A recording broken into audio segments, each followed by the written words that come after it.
Hello and welcome to the Quilter on Fire podcast. I'm Brandy Maslowski, a former firefighter turned quilt professional. As a quilt teacher, speaker, and judge, I travel the globe to bring quilters more joy and less overwhelm. Not too long ago, the quilty life I now lead was just a dream.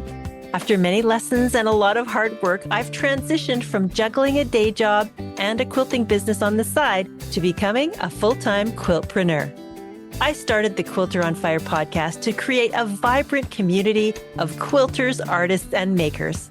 Each episode brings you inspiring stories, insights, and the pure joy of guests from all over the world.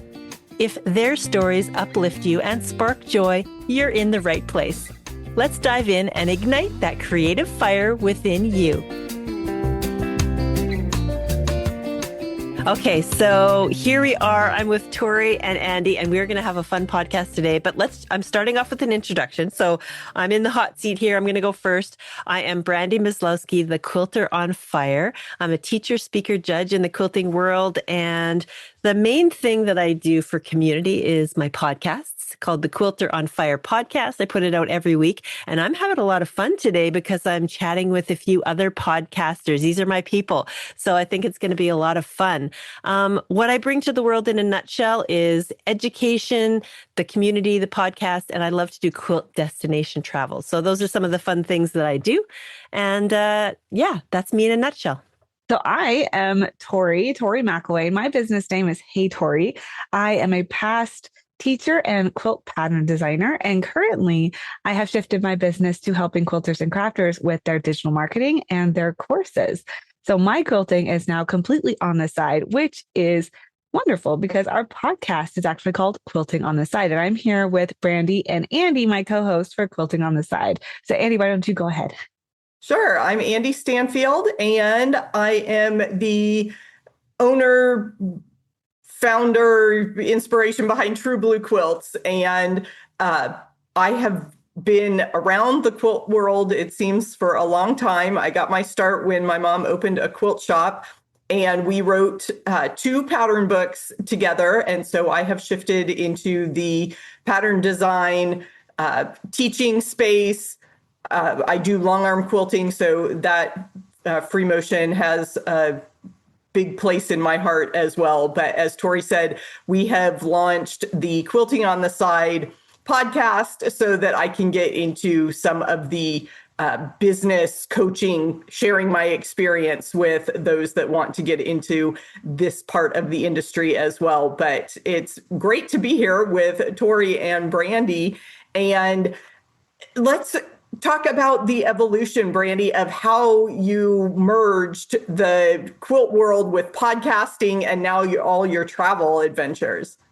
Yeah, I'm having a lot of fun with both. So obviously I started off with a regular career, firefighter, and I've moved from quilting on the side to using it as sort of my full-time thing. This is my full-time gig now for the last almost 4 years now. And so merging the quilting with the travel, with the teaching and speaking and judging has kind of been just an evolution of the business. It's been what kind of income streams can I have that actually make this a viable business?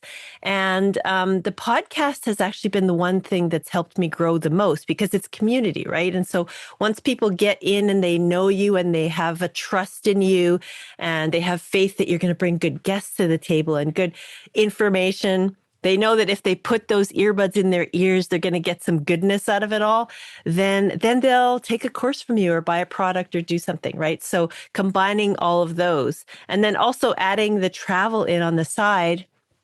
A lot of people love to travel, but they might be a lone traveler or they want to do something quilty without a family member like a husband or something. So they can have faith that I will take them on a journey on these quilt travel destinations and they'll be safe even if they're a lone traveler because we're a group and they're going to do something amazing and quilty. So I'm kind of trying to combine it all into a nice little well-rounded business.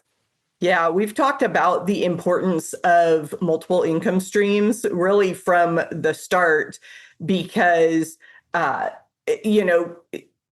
we have experienced, I observe that it's very hard to make a full-time income doing just one thing within quilting. There are some long arm quilters who can fill their calendar, but that is a one-to-one type of business exchange. And just with teaching also, teaching a private lesson is one thing, but it's more efficient, more scalable if you can teach one to many. And obviously being online opens that up even more, with the idea of these evergreen courses and things that you can offer. So it really makes sense, like you said, to diversify and to reach your community with the type of things that they want to do. I'm really curious how we all got started with quilting in the first place. So can we step back a little bit and kind of talk about how you maybe making your very first quilt, how you got started? So can I start? Let's have Andi start. How did you start quilting, Andi? Well, I feel like my quilting journey has two parts, because as a young adult, in my 20s, a friend was having a baby and I made a quilt for her. And I put it together. I didn't really know what I was doing, was trying to, learn different things. And I had heard, I knew about quilting the layers together. So I actually just quilted the top to the batting by hand. And I was doing, I made sure I was a 1/4 inch away from the seam, 10 stitches per inch. And it was all beautiful, but it didn't have a back. So then I realized, oh gosh, I forgot the third layer. So then I had to end up tying that quilt, blisters all over my hands. So, and then I moved away. I'm not in contact with that friend anymore. But that was kind of its own little escapade in quilting. Fast forward 20 years and I got my act together. And as I mentioned, my mom had a fabric shop, and that's when I kind of dove in way into the deep end, bought a long arm, whole 9 yards, and it's been a wonderful journey since then. I'll go next. So my start to quilting was also way back in my 20s. I worked at a gigantic craft store called Crafts Canada. It was the best job ever. I was a sample maker, which meant I got to wander the aisles of this warehouse and find any product I wanted that didn't have a sample. I could pull it off the shelf, open up the package, learn how to do it, and make a sample. And so I was making all kinds of, plastic hearts with potpourri with ribbon on the outside and all those kind of things. And so I was having so much fun. And then eventually I graduated to being allowed to cut fabric, which is a big deal because once it's cut, it's cut. You have to sell it, right? You don't cut it unless they know exactly how much they want. And so one day a friend came to me and said, "You're kind of crafty. Can you make a quilt for my great grandmother? She's turning 80 and I want to have a quilt for her birthday." And so she paid for everything, and she had very specific things she wanted. She wanted it to be floral fabric. She wanted it to have lace. She wanted photos ironed on, the whole thing. It was a difficult adventure. And I was like, oh yeah, I could, never having made a quilt before. I was like, of course I could try it. Well, it was so difficult. I had no idea what I was doing. I didn't even know what a 1/4 inch seam allowance was. Things were all crooked, but I got it all together. I got the lace on it. I didn't even know what a binding was. I wrapped the back fabric around the front and stitched it down. And I barely got it done on time. But when I brought it to that birthday party and I came into the room, my friend was so relieved that I actually showed up on time. Her great grandmother opened that gift and she jumped out of her easy chair and was like, "This needs to go on the wall right now." She had a spot for it where she wanted it up. And just that feeling of gratefulness, she was just so pleased with it. There's a photo of her as a little child in the middle of the quilt doing the splits, and then her family photos were all around it. So it was such a heartwarming thing for me to create it and figure it out and achieve it and hand it over and see the result. That just got me hooked on quilting, and I never looked back. What a powerful experience for your very first quilt. Oh my goodness. I started quilting I made my first one when I was 9 with the help from a family friend. And then I made my second one when I was 12. And that one was fully me. It was a rag quilt, and it was turquoise, purple, and lime green with faux fur. The lime green was faux fur. And I had to have the faux fur in there, even though it didn't do the rag thing that a rag quilt does. But I loved it. And I still have that quilt. It's still together. And I still have it in my closet. We still use it every once in a while. But that was my very first quilt that I really made myself. So I've been quilting on and off since I was 9, which is incredible. It's been almost 30 years up to this point. And I really dived in to quilting after I got married. So I'm a military spouse. And my husband, we move all the time. So if you know anything about the military, we move constantly. And everywhere we move, we have white walls. So I really dived into quilting as a way to make something we could bring with us that makes every house a home. So that's really like where I got started with quilting. Yeah. Speaking of white walls, do you guys want to chat a little bit about the new Pantone color of the year? Yes. What is happening right now? Right? Can I just say it's not a color? It's not a color. That is a neutral. I don't know what they're thinking. I was chatting with my assistant today, and he introduced something into my world. He suggested recently that I have merch. So we're working on merch for the first time, which is really, really fun. But we were in there today in Printful and thinking about what are we going to do? And I saw this set of 3 pillows. And I was like, what can I put on these pillows that quilters might like? And then I thought, oh, they're already pretty cool the way they are as the Pantone color of the year. They're white. Maybe I could just sell white pillows. I don't know. Oh my goodness. I saw it as a total cop out, like you were saying, Tori, that it's not a color. And I hate to, I'm an optimist. I like to think the best of people, but you can't help but put it into some of these racial political things. And it's like, 2026, we cannot label things black and white. Let's just move away from those categories, please. It just was very disappointing to me that with all the rich, vibrant colors in the world that you're going to choose that. It just, I don't have a good feeling about it. Well, and speaking of rich and vibrant, the other people who put out colors of the year, I am loving the colors that they chose. And they're all in the same kind of realm, right? They're like, Kona is winter, what's it called? Wander, and it's a green color, right? And then we have Bears, which is a dark jade, which I think has a lot of power in it. And there's a lot of growing in these other colors of the year. And I think Pantone just completely missed the mark with that choice. Yeah, drop the ball for sure. It's not inspiring for people at all. It's not, I don't imagine any quilter be like, ooh, I'm so excited about this new thing. I mean, I just can't, what? It doesn't make a lot of sense. Another thing that I really wanted to chat with you guys about today was books. Like I know, Andi, you've got this beautiful blue and white quilt behind you. So can we take a minute to each talk about our books? How about you, Andi? Do you want to start? Yeah, thank you so much for bringing that up. I have 2 pattern books out. One is called Monochromatic Quilts, and so you can see that behind me. I love scrappy quilts, and I love monochromatic, but it has to have life to it. So I need to have a range of colors. So I'm not just going to pick one blue fabric to put in my quilt. I want 15 blue fabrics. In fact, I'm working on a very long-term project. That's one of the other things you'll know about me is that I dive into these epic, huge things that take years and years to come to fruition. But I'm working on a quilt that is planned to have 92 star blocks in it. And I want every block to have a different combination of blues.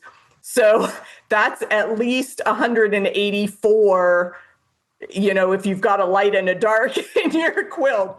So it's taking me quite a while, and I'll probably give up on the unique block fabric aspect of it. But that was the first book, was monochromatic. And then I also wrote a book, Angle Play the Easy Way. And Angle Play is a brand name. It's a set of half rectangle triangle templates.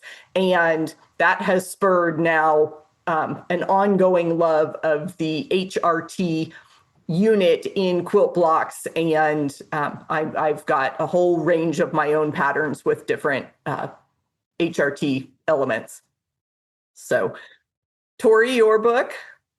My book, it came out, it's a year old.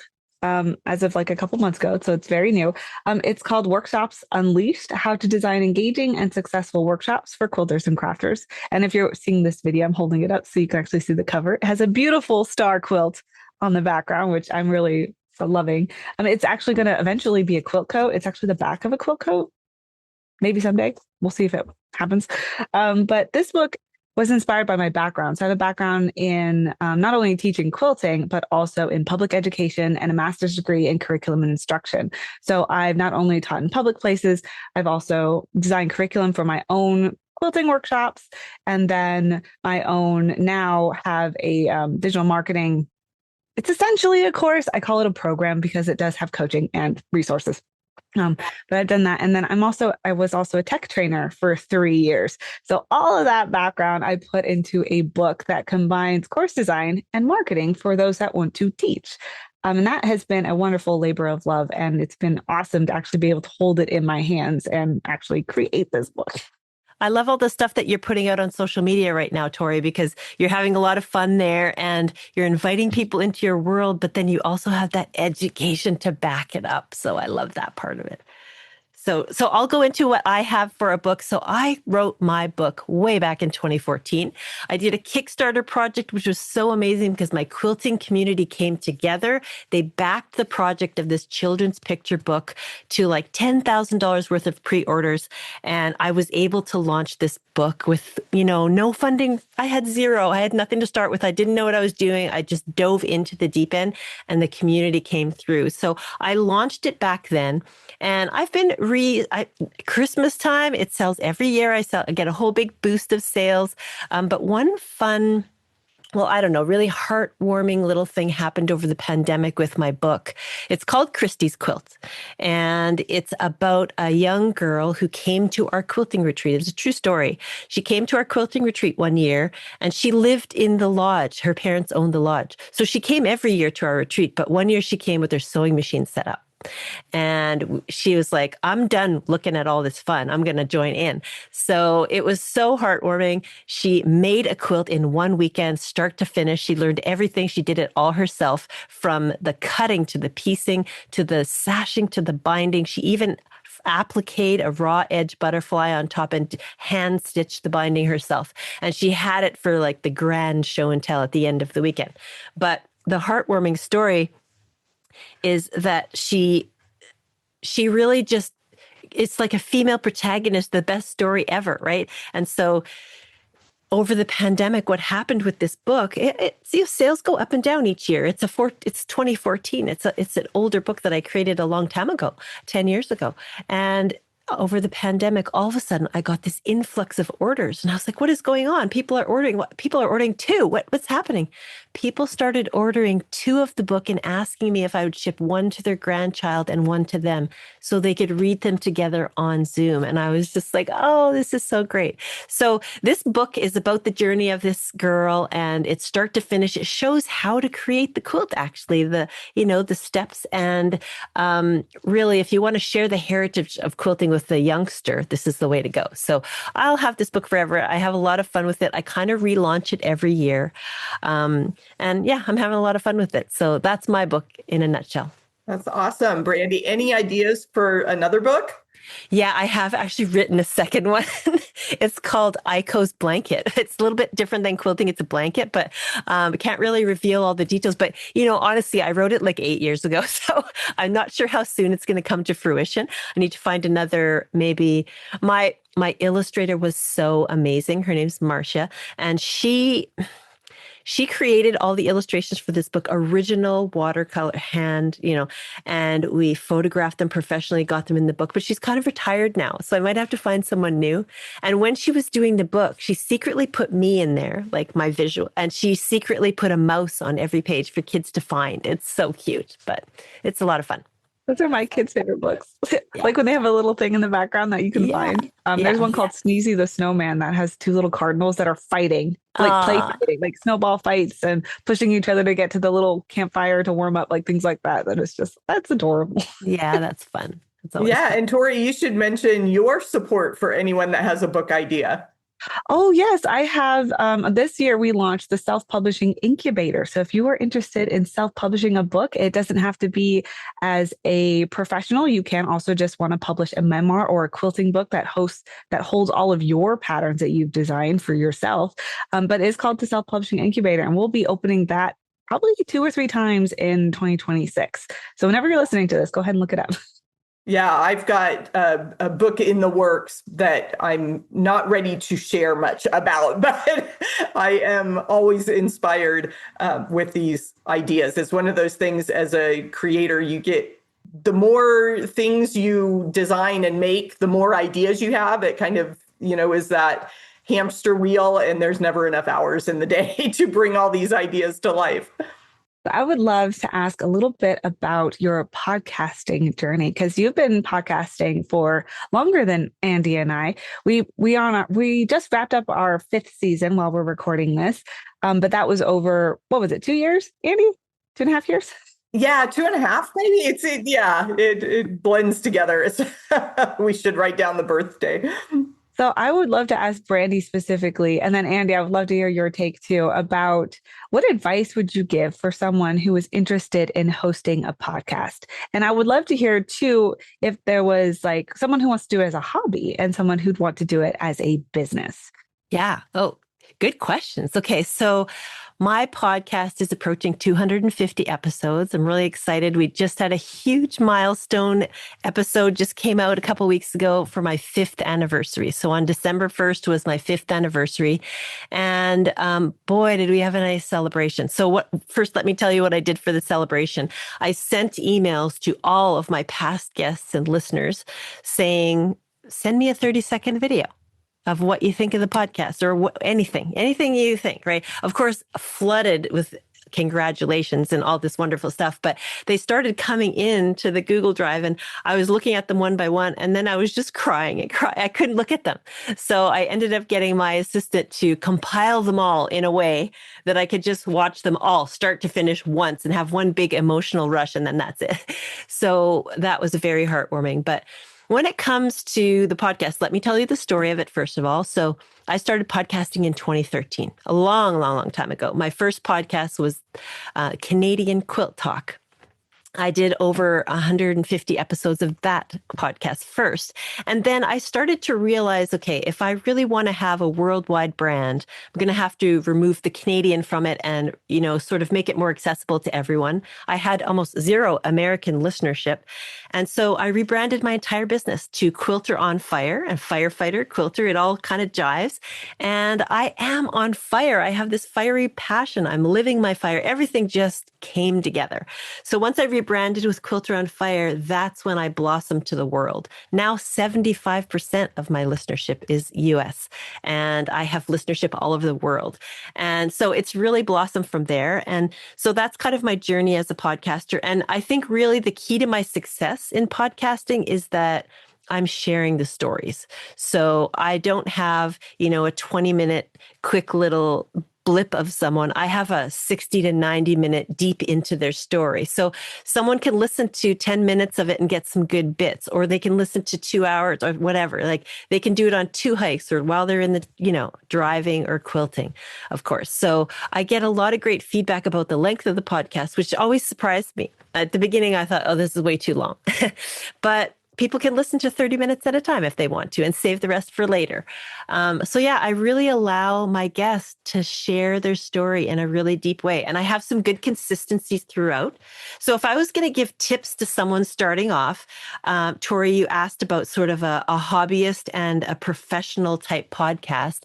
So for the hobbyist, what I would say is, I would say keep it shorter and sweeter and something that's achievable that you can consistently do every single week or every second week if you're doing twice or once every 2 weeks. But be consistent. Either way, whether you're choosing professional or not, consistency is the key. Decide whether you're going to do a series of shows or you're just going to do it every week. And then have kind of a an outline of what you're going to do consistently. Like, I think something people love about mine is I start with the history of the person. We do the geography of where they are. We talk about their key things, their joy, what they bring to the table. Like, we do a really well-rounded story, and I can kind of use that sort of template with all of my guests, right? So hobby compared to, professional, if you're a hobbyist, just bring the joy. As long as you're having joy, I think that'll be successful. For professional, we've got to monetize. I mean, that's just what you have to do. You have to monetize it in some way.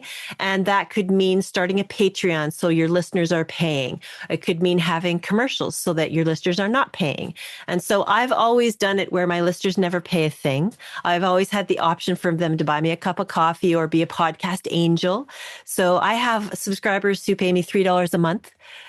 At podcast angels. I have people, I had one gal the other day, she bought me 5 cups of coffee. That's $25. I'm like, I don't even drink coffee. So it's kind of funny, but it's just a little virtual cup of coffee. And she just got joy of an episode and did that, right? So also I have advertisers. So you can have advertisers in multiple ways.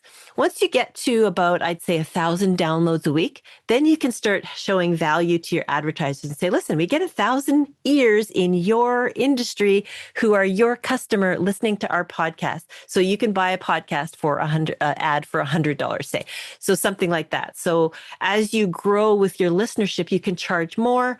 And then now I'm at the point where I will charge for an ad. I can also do ads. I can also have them in my newsletter, which is another big bonus. I can also add social media presence on top of that. And then also I do some paid partnerships as well. Like I'll join together with a fabric company and they'll say, well, we'd like you to interview a couple of our designers. So my rules about that, it has to be someone I would want to interview anyway, because they're paying me for that. And I don't just want to have a bunch of people that aren't really related to our niche, right? So I've always been able to choose, like when Free Spirit Fabrics came to me, I was like, yes, please. And I want Tula Pink and I want Cave Facet and blah, blah, blah. So I was able to choose the people. And sometimes when you're doing a paid partnership like that, those are people who might not say yes because they're so big and they're so busy. And, so sometimes you can get in the door and get a great interview with someone who might not have otherwise known who you even are, right? So anyway, that's kind of the difference. One is let's have the joy, let's keep bringing it and have fun as long as we do it. And the other one is how are we going to make this a business? So I don't know. Do you have any other questions about it or do you think that was kind of a good explanation? I think that was excellent. And it even got me thinking about our future in the podcast and the fact that you were saying that even though you're partnering with these companies, you still want to interview someone that you would want to interview anyway. So there's still joy there. There's still excitement for you. And I love that you've got both joy in both places and consistency in both places. That was great. Thank you, Brandy. And Andi, do you want to add anything or add your experience? Yeah, I always think it's funny because I came into the podcast thing with just the idea of the title and the subject matter because I love puns and play on words. So that's where the quilting on the side came in. And I was like, we were doing some other chat because Tori and I have known each other and collaborated in other ways before we started the podcast. And so I messaged her and I said, Tori, don't you think it would be fun to have Quilting on the Side be a podcast about quilting as a side hustle? And so that kind of gave us the structure of our subject matter, that we really wanted to look at the business building aspects. We knew there was, there are courses out there for people to learn pattern writing and to build businesses and things, but there really didn't seem to be that ongoing support that you can get from a podcast. And she was willing to come on this crazy ride with me. But I do agree, as you said, Brandy, having that structure for the episodes.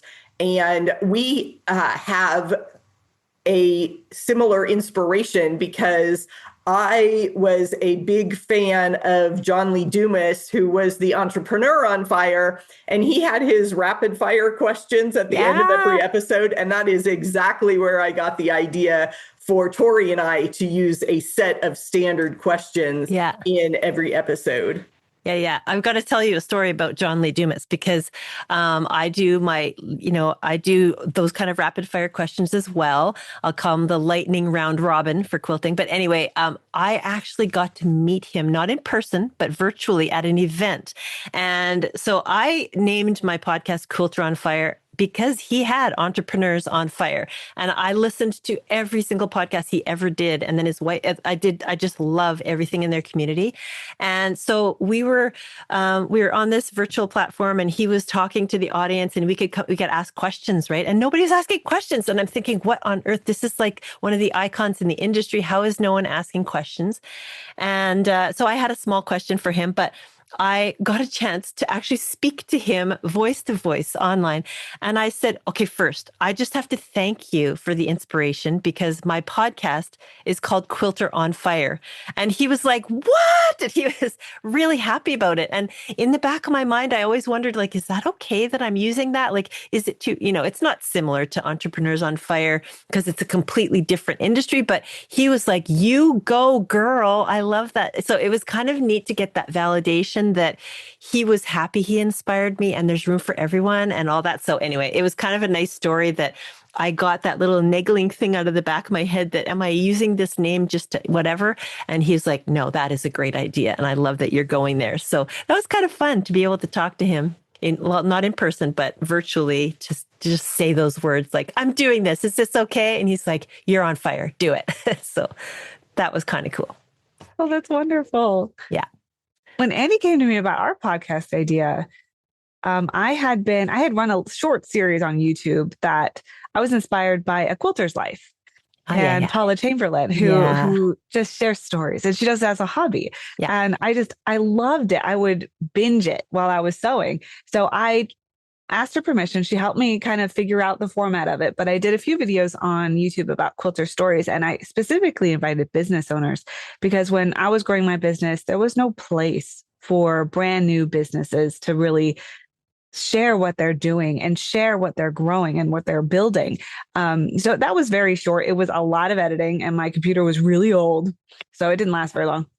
But when Andi came to me about this idea for a podcast, she didn't know it, but I had it in the back of my head that maybe this could be a podcast, or maybe I could start a podcast, but I didn't know what. So when she came to me, I was like, oh my gosh, this would be awesome to combine both business and stories, and we could learn from each other. And so that's what got me all gung ho, because I was like, oh my gosh, we could share their stories. We could learn from them. We can bring in bigger names to help learn how they got to where they are and how they went from building a business on the side to a full-time business, because that is still our ultimate goal, is to be a full-time business. So that's how I got started. And professionally, we have monetized very slowly. For those that are wondering, we do have a Patreon, which has been really wonderful because another piece of the podcast was reaching our community. And we tried building community on other social platforms and it just wasn't really working. We both really didn't want to run a Facebook group because there's like Facebook groups for everybody. So this year, I went full time in my business, and I'm still quilting on the side. My business isn't quite full time to the point where I'd love it to be, but we're getting there. And we closed down the website. We closed down, I forget what else, but we cut costs. And then all we have now is Buzzsprout and our community. And it has been amazing just having that connection there and keeping it very simple. Yeah. And then, and I'm excited to see how we grow from there. Yeah. I love it. I think this kind of leads into the conversation. Like, we're talking about community, right? We're talking about real, authentic conversations, bringing people in, sharing stories. This leads me into a big thing that's happening right now, which Andi was actually wanting to talk about, which is AI. And so I would love to hear from you guys. What do you think of AI? How are you, are you incorporated into your business? Are you avoiding it? How do you feel AI is affecting us all? I don't know. Who wants to start? Andi, do you want to start? And then I can I'll be very brief because I feel kind of like the old lady that doesn't, that is really resisting these new things, because I know how it can be useful, but I am that stereotypical, the Gen X only does Chat GPT because that's all they know. They can't handle anything else. Yeah. But I know there are resources out there to show me how to utilize it better. And I know it would really probably propel me to the next level, just because it's very hard as a solopreneur to manage all the things. So I'll turn it over to Tori because she's had some great ideas about utilizing AI. So when AI first became available for everyone, right? And this was last year, right? In 2020. Yeah. No, it was probably 2023 when ChatGPT first came, but not a lot of people used it. It took a minute for people to warm up to it. I was afraid of it. Like a lot of our listeners, I was like, oh my gosh, is this going to be like the 1980s robots take over the world thing? Which my husband was fully convinced of because he's a little bit older than me. He's an 80s baby. And he was just like, oh my gosh, it's like the Terminator all over again. So I was a little afraid of it at first. So what I did was I researched. So I have a background in curriculum instruction. It's a master's degree, but I joke that it's a master's degree is really a degree in research. So I'm pretty good at research. So I dive into it, I try to figure out what is this thing? What does it actually do? And try to really understand it before I even touched it. And then what pushed me over the edge to actually try, and specifically ChatGPT, was I was a tech trainer. And my manager speaks like a manual, right? Like you would get your computer and have the manual. And he knows all the code language. And I know some of the code language, but I was mainly there to translate. So that's what I started using it for. I went to ChatGPT on my home computer. So I had my work laptop and my home laptop. And there was one project where I was kind of lost. I'm like, I don't know what I'm supposed to be teaching these people. So let me put, what is this? Explain it to me like I'm 5. Yeah. And so it did. So I heard somebody mention that's a great way to use ChatGPT is to kind of translate these complex ideas into a more simplified way.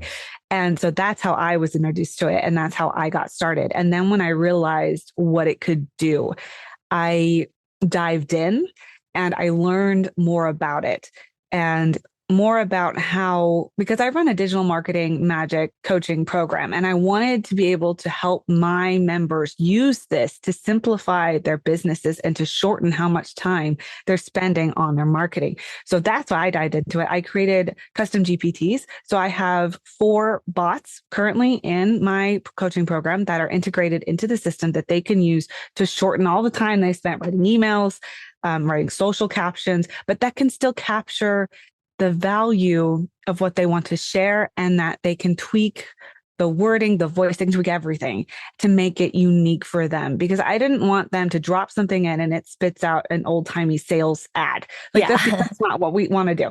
And as quilters, we always lead with value and community and art and creativity first. So I wanted to make sure these bots were not ChatGPT, that they were for quilters and crafters. So I spent a lot of time on the back end learning that. And I've just moved it over to a different platform that is much more secure than my original platform.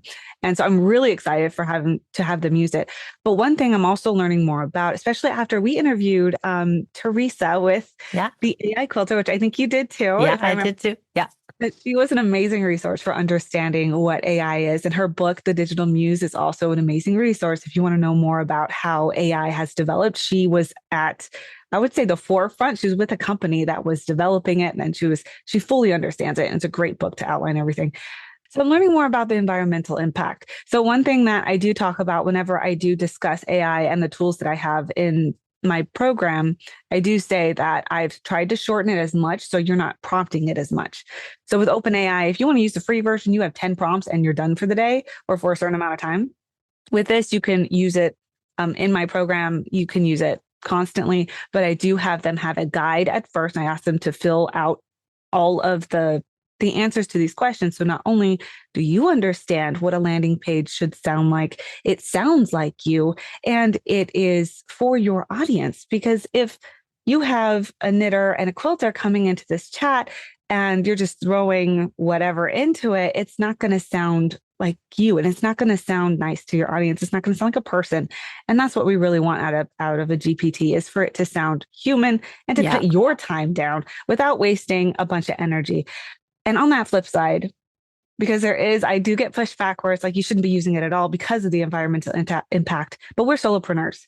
Yeah. And the only way that we can keep up in this crazy capitalist world that we live in, especially here in the US, is to cut that time down and to be able to quickly get our offers out, our beautiful patterns out that we spent a year making. If you're not getting it out there as big and wide as you can, you're going to miss the opportunity to raise money for yourself so that you can make more beautiful patterns. Yeah. And that is where I think that the strong argument for AI is still there, because we're going to be using it anyway. The world is going to be using it anyway. And I don't want our solopreneurs to fall behind and feel like they can't compete and they can't keep up. Yeah. Okay, so there's my tirade. I'll step off my soapbox now. I think AI can be used very well in a really great way. And I also, like you said, had Teresa Benson on the podcast. We had such an amazing conversation. I really tried to dive into the questions that quilters might have and the fears that they might have. We talked all about the environmental impact. And really, when it comes to the environment, yes, it uses water. It does have an impact, but it's in the forefront right now. And it's being blasted all over the news right now that, oh my gosh, AI is this big thing. But all those other things, Google, everything that we use has an impact. So I talked to Teresa and I said, like, so if you literally don't want to make an impact on the environment with AI or anything, you have to lay on the floor in the middle of your apartment and don't move. Because if you make coffee, if you watch TV, it's all an impact, So it was a really great conversation. And like when I brought her in, I had those same fears at the beginning. I have all these tendrils of my business, right? And one of those tendrils is I've been a ghostwriter for magazines for 20 years and editing magazines. I do all kinds of different things here and there on different contracts. And I receive articles sometimes. And if you're writing an article for a magazine, don't give me an AI article.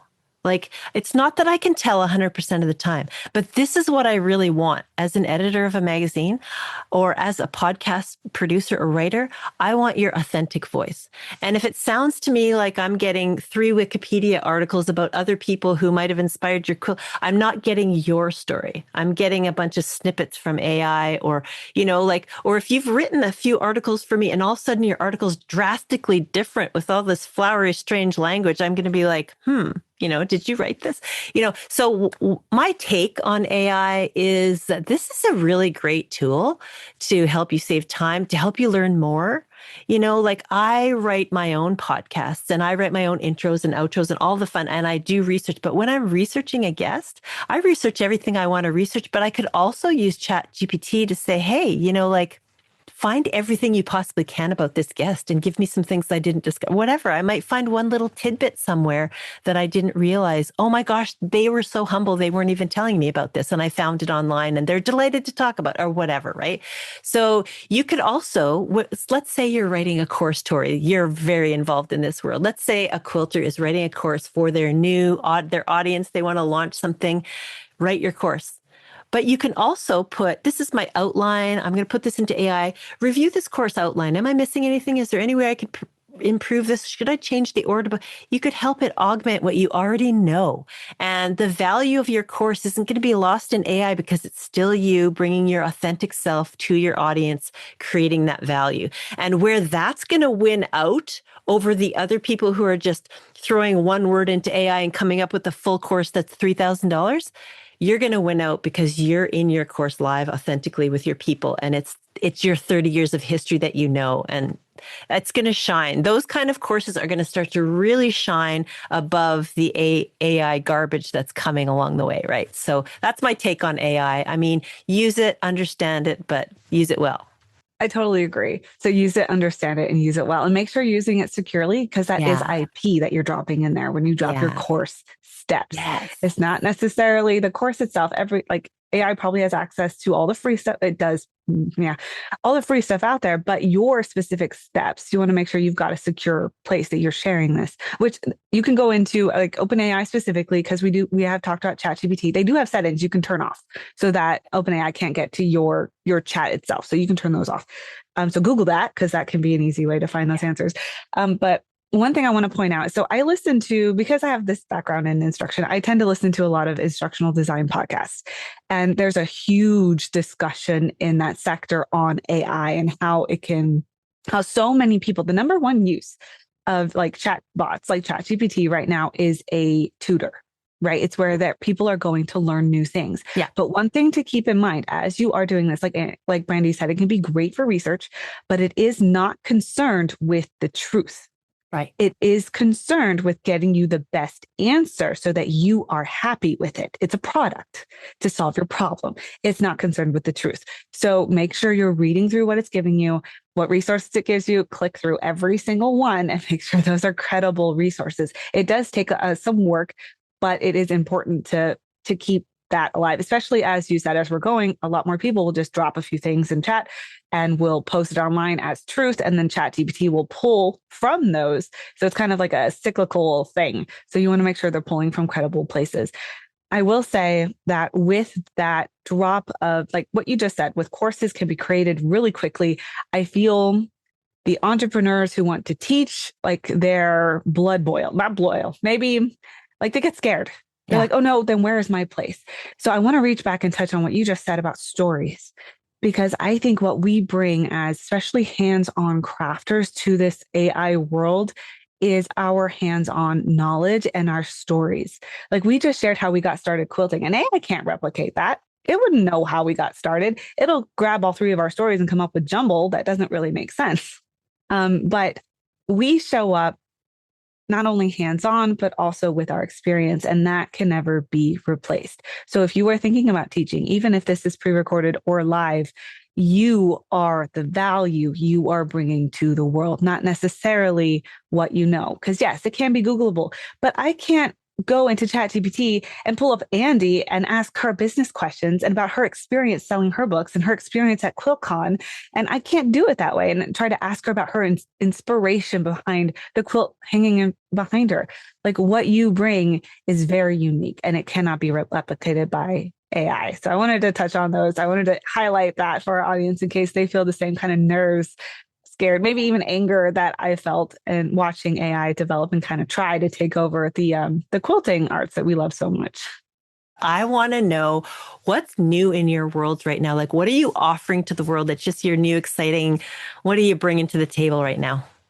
That's great, because I do have to drop off here in a few minutes, that silly day job.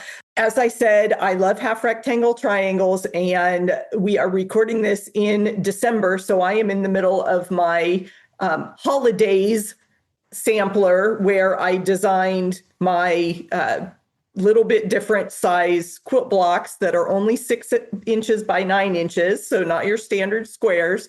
And I've got a whole series with holiday themed quilt blocks. So that's been fun to release. And, you know, I just can't quit it. So we'll have new block designs and quilt layouts with half rectangle triangles in the new year. Yay! I'm so excited for those. So I am taking my business off of the digital space and I'm going to be in person teaching actual digital marketing classes at H&H Trade Show in Chicago in May. So I'm really excited about that. I think that that is the next step for my business and reaching a whole audience. And I have a booth for the first time as HeyTori. I did have a booth once at QuiltCon where I was a pattern designer and teaching still and slowly shifting to courses. But this has been just the last like couple of weeks. That's where my brain is. I'm like planning the booth and trying to figure out what's going to go where. And I want to make a quilt of my logo now because I think that would be really fun. But that's what's on my horizon. What about you, Brandy? What's coming up for you? Well, first of all, H&H sounds like so much fun. I'll see you there. I'm really excited about that event because they're doing the consumer show and the market kind of show as well this year. So I'll see you there. But oh my gosh, I have so many things happening for 2026. I don't even know where to start. Like I'll try to keep it all in a nutshell. So this year has been a year of let's do less better for me. Like I've really been reviewing my business now that I have a virtual assistant for the first time. Game changer, but I need to actually bring it all back to home and say, what do I really want to do? So first, I'll just say the 2 quick trips I'm doing Japan right away. That one sold out in April, but I'm also doing Scotland in the summer. So Scotland, instead of England and Wales to the Festival of Quilts, I'm doing Scotland this year. So you can find that on my website. Please come with me if you're interested in doing that trip. The other big thing in 2026 is I am completely revamping my entire YouTube channel. So I'm going from sporadic once a week whenever I can get it out to 3 videos a week all year long. It's all planned out. It's going to be crazy. So my YouTube channel, and I'm just going to give you a sneak peek. This is the first time people are hearing it. I might have actually been like, should I do this on social media? But I'm going to be doing quilt flips, which is thrift finds that I'm quiltifying. So that's one of my series. I'm going to have so much fun on YouTube. So you have to join me over there. And the huge thing that I'm launching right away with my really good quilting friend, Mel Beach from California, is we are doing the Fiber Fix fam. So this is a family. This is, it's so simple. It's $85 in the US, $120 in Canada. It's a monthly prompt. So we call it the Midnight Prompt every month. And we're just making one postcard a month, but it's a community. We've got a Padlet. You're coming in. We're talking about fiber art techniques, trying something new, and it's achievable because it's just a postcard. And we're just going to have a lot of fun if you've never tried fiber art, if you just want to get your creative groove sparked. And then at the end of the year, we're going to do an exchange. So we're inside the community. We'll be doing a little exchange of a postcard. So it's super fun. You can find that on my website, of course, quilteronfire.com. So many good things coming to the table. I've got some big events this year. I'm teaching at Sisters in July. I've never been to that show and I've always dreamed about it. So that's probably my biggest teaching gig of the year. But yeah, you got to get on all of our social media to follow us along and see what we're up to, because this is something I say on every second or third episode of the podcast. I'm saying this over and over again. When you find someone you love in the quilting world, follow them everywhere on social media and like and share their stuff, because those are the people that you love. If you follow them, you'll see more of it, and get rid of the other stuff and see more of the people you love. I don't know. I'm like on my soapbox about that. Follow the creators you love. And the creators love it. Yeah, it's true. I wish we had more time because I'd love to know, how do you do it all? I know. Well, that sort of bring it back to home and see, what do we really need in the business? You can let go of things. It's okay. Just find out what's working and go more in that direction. Really, that's my answer in a nutshell. Picture this. You're standing on the ramparts of Edinburgh Castle, the Scottish Highlands stretching before you. In your hand, a tartan handbag with fabric and hardware you picked yourself. This isn't just a dream. It's our tour of Scotland to the Festival of Quilts, and it's happening July 21st, 2026. Imagine 13 days where every moment inspires you. You'll cruise legendary Loch Ness, ride the breathtaking West Highland Railway, and create your own tartan handbag in downtown Edinburgh. Watch border collies herd sheep on a working farm, explore natural dyeing at artisan studios in Glasgow, and here's the best part. You'll spend an entire day with Joe Avery at the magnificent Great Tapestry of Scotland, learning hand-stitch techniques you will love. Then cap it all off with 3 full VIP days at the Birmingham Festival of Quilts. This is Scotland at a meaningful pace. Time to create, connect with fellow quilters, and soak in inspiration that will inspire you for years to come. And if you act quickly, you'll get early bird savings of $100 US until February 1st, 2026. Don't wait, the spaces are limited. Call the team at Opulent Quilt Journeys today. 1-877-235-3767. That's 1-877-235-3767. Or email info@opulentquiltjourneys.com. Scotland is calling. Your quilting adventure awaits. We're so sorry that Andi had to go, but we are going to continue just a little bit longer because Tori and Andi did this really fun rapid fire thing that I'm excited about. So let's just get started, Tori. Let's do it between the two of us. All right. So these are our rapid fire questions that we end every Quilting on the Side episode with when we have a guest. So Brandy, we have about 6 questions, and they don't have to be super short, but it's just rapid fire. So it's kind of like however long you want it to be. Yeah. And you have to answer them too. Yes, I have to answer them too. I haven't answered. I don't know if I've answered these before. So this will be exciting. Okay. So the first one is, what color do you struggle with including in your quilts? Oh, that's interesting. That's a good question, because my absolute favorite color is butter yellow. And I almost never, ever, ever have it in a quilt because it's not really, it's a soft, luxurious color. And I actually had a business podcast I was on one time who asked me this very question. She said, "What is your favorite color?" She said, "If you had a candle on your desk, what color would it be? And if there was a ribbon on it that said something inspirational, what would that ribbon say?" And I said, well, it would be butter yellow because that's my favorite color. And I probably wouldn't have some fluffy motivational thing. On the ribbon, it would say, what are you waiting for? And she laughed. And it was a really great moment in that podcast.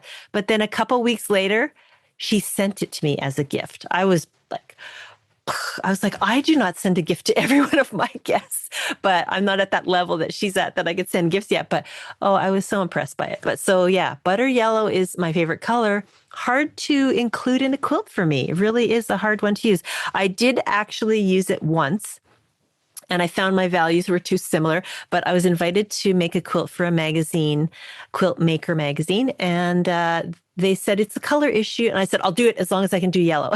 So I did make a full modern quilt in yellow, and I love it. So that was my one time using yellow, but I rarely use it in quilting. That's hilarious because that's my least favorite color. You can see yellow. I've got yellow on. Every time you said butter yellow, my stomach went, ugh. I know, it's like brown for me. I'm not a big fan of brown. It's so funny because I'm wearing yellow and you're wearing brown. That is funny. But yeah, I know a lot of people who love yellow. We've had several people say, oh, wait, I'm supposed to say what I'm going to say. Yeah. So in my quilts, I tend to, that is actually the same color I would say to incorporate is yellow. Okay, so my favorite color is turquoise. So I absolutely love turquoise. And I love it with orange. I love it with red. I love it with that contrasting color. I love high contrast. But yellow is the one that I've always struggled with putting in a quilt. And I did a rainbow one before, and it was so hard to choose the yellow. I was like, I don't like any of them. And what's ironic is that that section of the quilt was the largest section of the rainbow. Ended up the yellow was the biggest one. So it's really funny that that happened. But yellow, that's so funny. Okay. So the next rapid fire question I have for you is yardage or pre-cuts?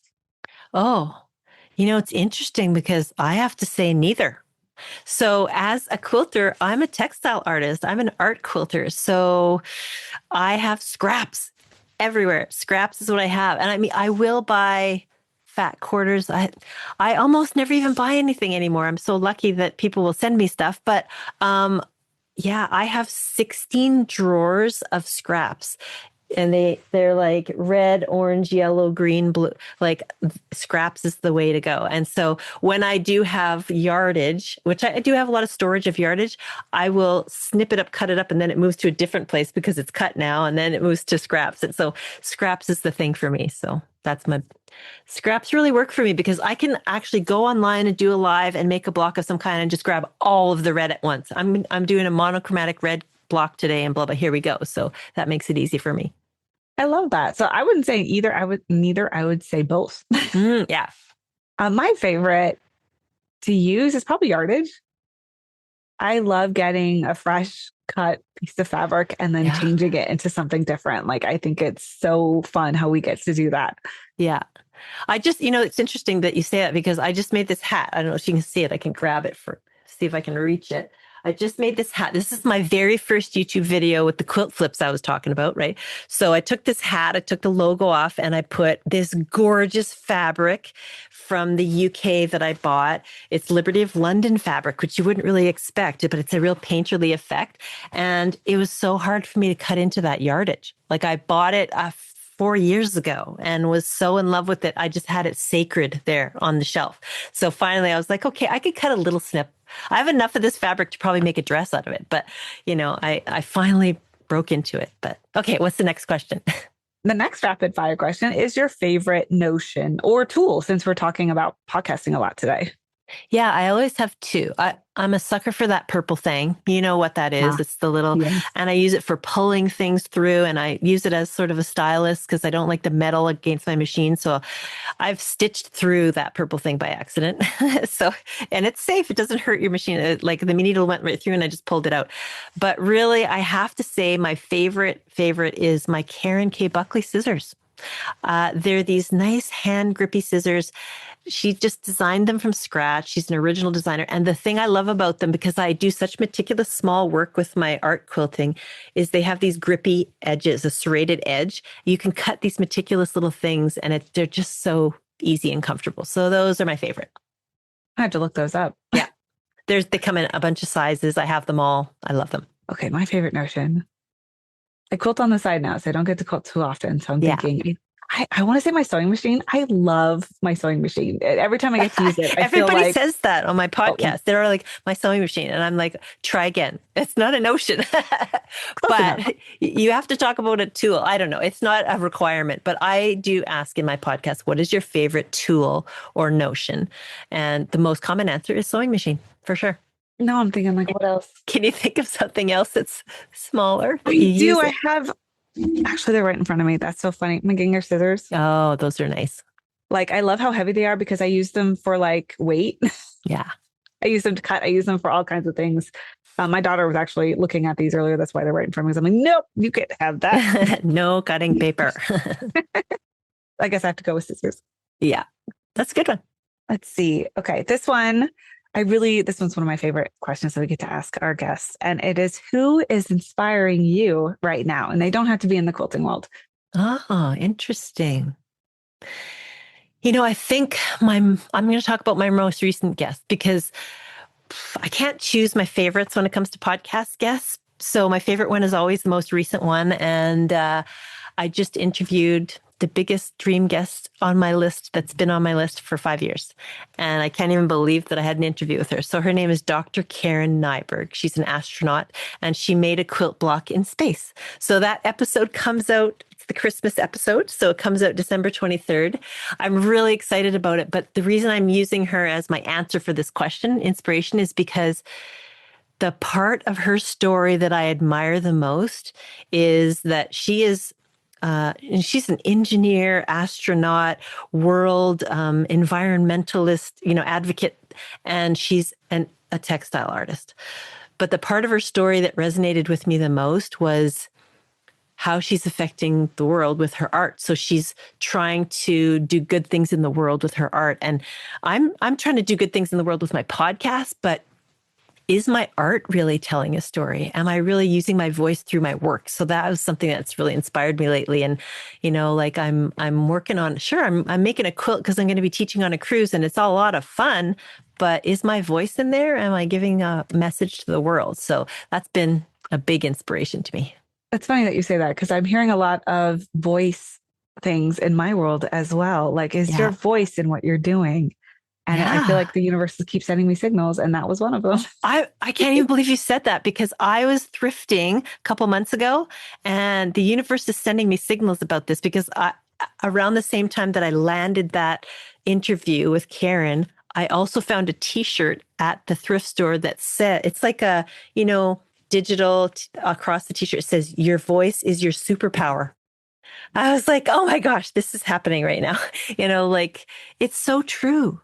My voice is my superpower because I have reach and I can share stories and I can make a difference and I can lift someone up.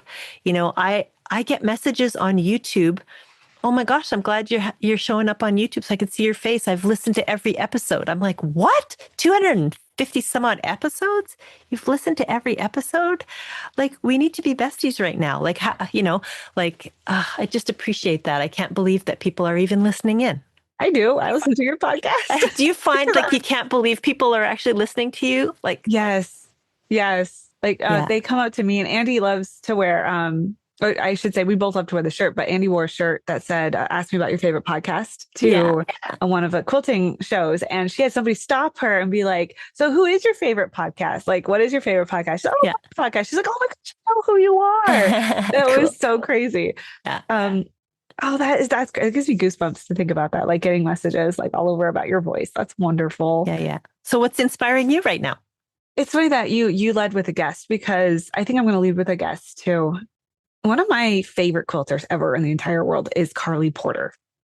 And I don't think she realizes how big of a fan I am of her. Because when I met her very briefly at QuiltCon in her booth, and I told her about who I was, and I was doing a rapid fire thing for our podcast. I was asking them like 3 questions and just being like, introduce yourself, where they find you and stuff like that. And she agreed to be on that. And she agreed to do the rapid fire. And then she started asking me questions about what I do and who I am. And I shared my book with her.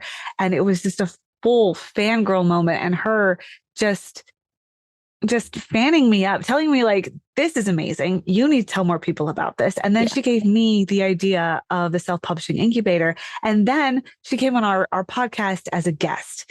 And she was the last interview we did for season 5. So she was our last interview. And so much of what she said just kind of stuck with me. And one thing in particular was her comparison between her mindset of her business, which was Bruce Wayne and Batman. So Bruce Wayne, being Bruce Wayne in your business is what you need to do to create money so that Batman can play and have fun.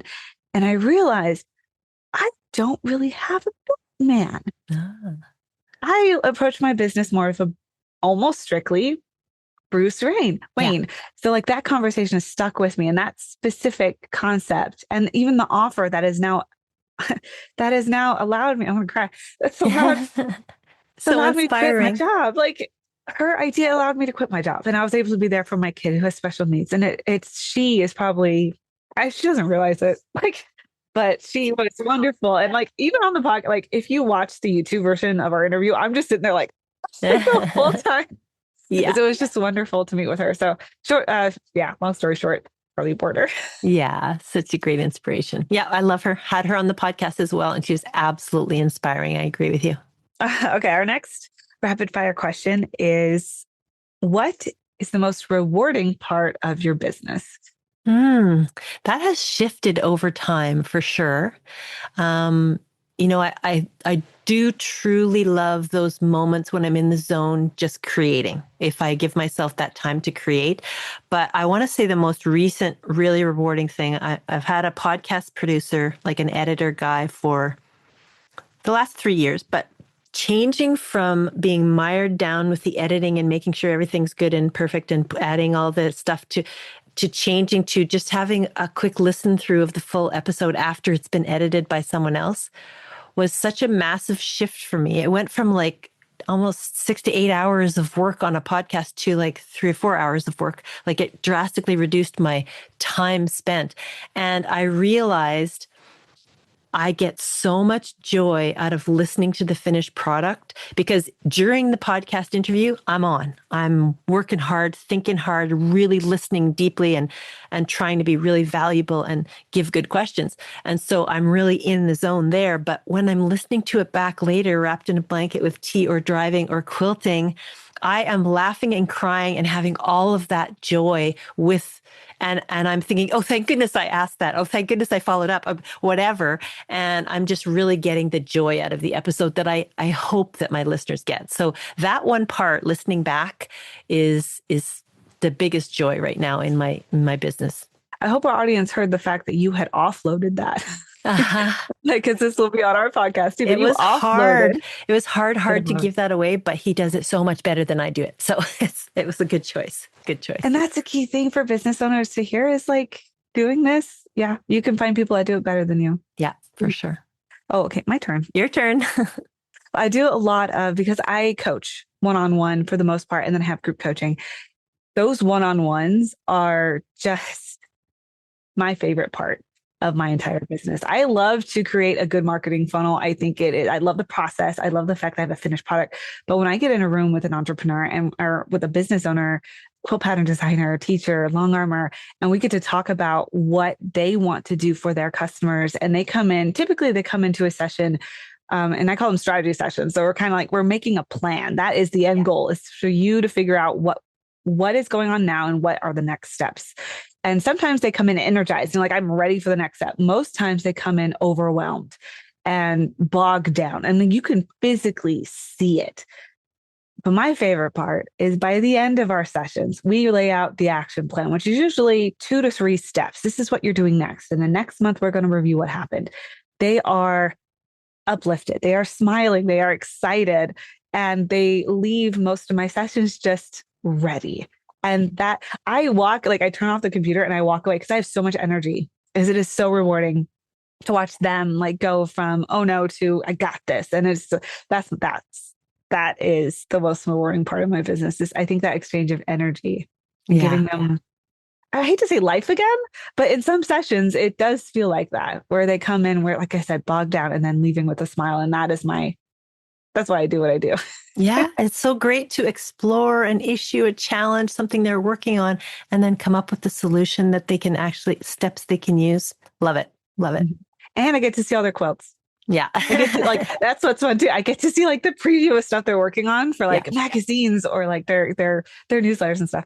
Okay, the last one I have for you, and this one's more fun. It's how many quilts are in the room with you right now? Oh my gosh. Well, at least 24, because that's my trunk show. They're in a suitcase over there. One on the wall. Yeah, I mean, I'm a textile artist, but boy, do I got a lot of quilts. I can't even, like, are you talking about UFOs as well or finished quilts? It's whatever it means to you. Yeah, I'd say at least 30 finished quilts in here at the moment. And then upstairs in my house, oh my gosh, a bunch more. Like I have a railing that's just covered with them. Yeah. So I try to keep my quilts laid out as much as possible. So they're either all piled up on my bed upstairs in the spare room, or they're on a railing, this beautiful railing I have. Or right now, unfortunately, they're stuck in a suitcase. I have to take them out. But yeah, probably close to 50, I'd say in total. Yeah. That's a good question. I've never been asked that before. Isn't that kind of fun? It kind of makes you be like, huh. Oh, I love when they count. They're like 1, 2, 3. Yeah. I think I have 3 over there, one on the bed. I'm in a basement. So it's one big room. Yeah. One there. Oh, and 2 over there. So that's 1, 2, 3, 4, 5, 6. I have 6 in the basement with me. There's a lot more upstairs. That's where I store all of mine. Yeah. Well, Brandy, that was the last rapid fire question. You did amazing. Oh, that was fun. I felt like I was in the hot seat. This was a really good episode. I want to take a moment to thank Andi because she was awesome at the beginning. It was so nice to see her. And it was really fun to get together with the two of you to do an episode together. I love doing podcast swaps. I love promoting other podcasts. I think that we're all here together to lift each other up, and there's room for everyone. So if someone's listening to my podcast a week, I want to give them 10 other podcasts to listen to on all those other days. So thank you for, joining together with me to do something so fun. Of course, me and Andi believe the same thing. That's why we open up our guest spots like every other episode. Even next season, we're talking about having mostly guests because it's so much fun to lift others up. So I do want to share where you can find a little bit about me and Andi, and I'd love, Brandy, for you to share as well. Me and Andi have our podcast, Quilting on the Side. You can Google us, Quilting on the Side, and you'll be able to find our podcast. We also show up on Instagram and YouTube. So those are our 2 places for the podcast. And we mentioned our businesses earlier. Andi is True Blue Quilts. So you can find her at truebluequilts.com. True Blue Quilts on YouTube is her main platform. So if you really want to see what Andi is doing, YouTube, she's fabulous at YouTube. And Instagram a little bit. She's on Instagram, but you can find True Blue Quilts on all those platforms. And then I'm HeyTori on Instagram. It's HeyTori.tech. And then my website is still the Quilt Patch by Tori. I'm slowly transitioning that business name to HeyTori, but the Quilt Patch by Tori.com is where you can find me. And Brandy, I'd love for you to share. Yeah. And HeyTori is so cute. I love that. So I am the Quilter on Fire. Quilter on Fire is my website, quilteronfire.com. You can find me on all the platforms, TikTok, Facebook, Instagram, YouTube. Of course, I'm doing massive thing this year on YouTube. I don't know what I've got myself into, but it's going to be a whole lot of fun. And everywhere online as Quilter on Fire. That's me. Quilter on Fire is now on YouTube, and it's packed with brand new weekly content. What's waiting for you? Fun and easy tutorials to follow, exciting unboxings, exclusive interviews with top quilters and artists at the biggest quilt shows like Houston and QuiltCon. If you love Quilter on Fire on the podcast, you're going to be blown away by our YouTube channel. Don't miss out. Subscribe to Quilter on Fire on YouTube today. Let's ignite your passion for quilting. Thank you for listening to the Quilter on Fire podcast. Remember to rate, review, and follow us on Apple Podcasts. Your support helps me reach more quilters just like you, striving for that perfect quilty lifestyle. Click on those 5 stars and share what you loved most about today's episode. Don't forget to hit the follow button if you haven't already. With new episodes dropping weekly, you won't want to miss out on the inspiring stories and tips we have in store. Until next time, dream big and have fun in the studio with the Quilter on Fire.